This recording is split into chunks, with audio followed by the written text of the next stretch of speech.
And again, the opening of the play, he talks to the audience. And again we have a character called Chorus, but he actually shows up 2 or 3 times every now and again and puts us right on what's going on.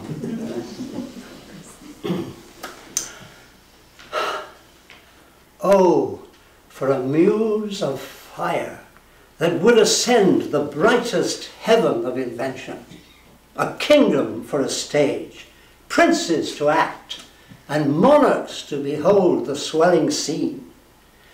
Then should the warlike Harry like himself assume the port of Mars, and at his heels, leashed in like hounds, should famine, sword, and fire crouch for employment.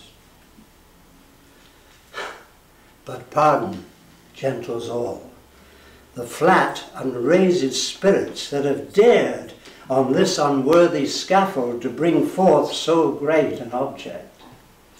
Can this cockpit hold the vasty fields of France? Or may we cram within this wooden O the very casques that did affright the air at Agincourt? Oh, pardon.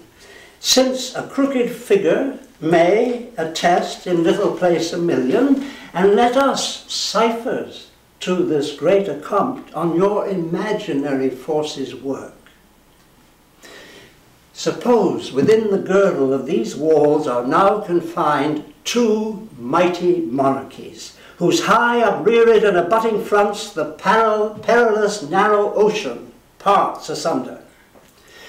Piece out our imperfections with your thoughts, into 1,000 parts divide one man, and make imaginary puissance. Think when we talk of horses, that you see them, printing their proud hoofs in the receiving earth, for 'tis your thoughts that now must deck our kings, carry them here and there, jumping o'er times, turning the accomplishment of many years into an hourglass.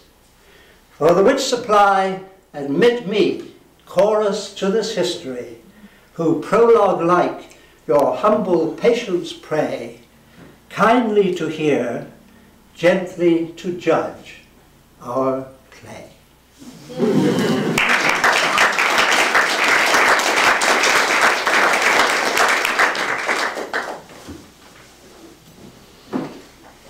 And then King Henry, who has been mulling over the idea of making war on France to recover what he regards as his rightful territory that was taken away, has consulted the church about it, and the church says, yes, it's a righteous war, go ahead.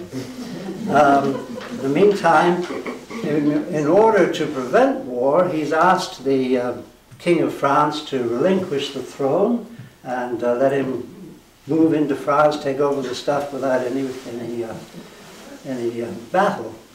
However, the reply comes back from not the king himself, the Dauphin, the heir to the throne, and the king says, "Call in the messengers sent from the Dauphin." And then the ambassador from France comes in and he says, "May it please your majesty to give us leave freely to render what we have in charge, or shall we sparingly show you far off the Dauphin's meaning and our embassy?" And Henry says, "We are no tyrant, but a Christian king. Therefore with frank and with uncurbed plainness, tell us the Dauphin's mind." Thus then in few, your highness, lately sending into France, did claim some certain dukedoms in the right of your great predecessor, King Edward III. In answer of which claim, the prince, our master, says that you savour too much of your youth, and bids you be advised. There's naught in France that can with a nimble galliard one. You cannot revel into dukedoms there.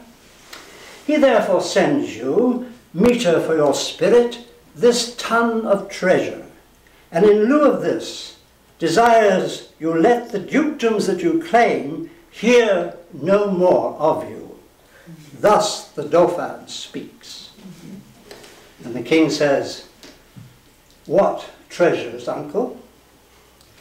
And the Duke of Exeter opens the case. "Tennis balls, my liege."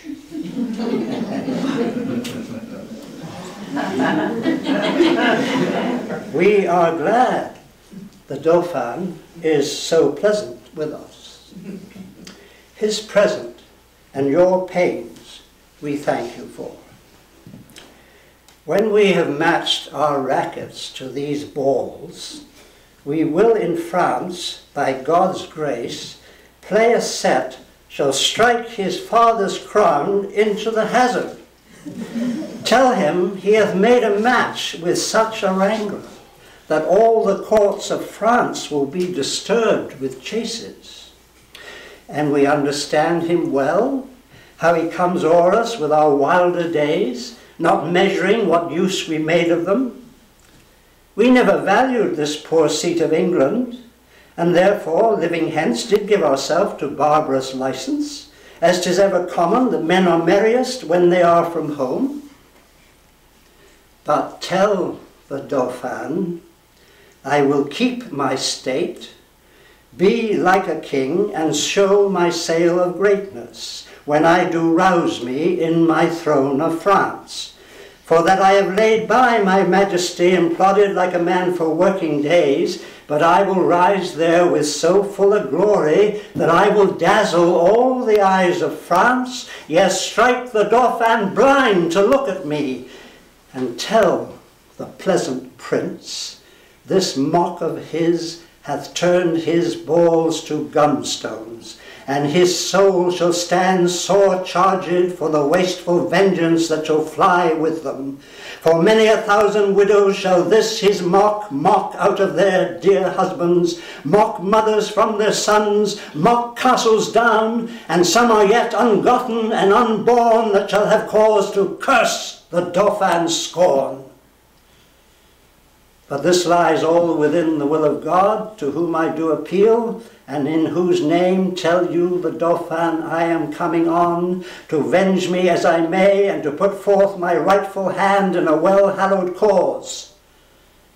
So, get you hence in peace, and tell the Dauphin, his jest will savour but of shallow wit, when thousands weep more than did laugh at it. Convey them with self-conduct. Fare you well.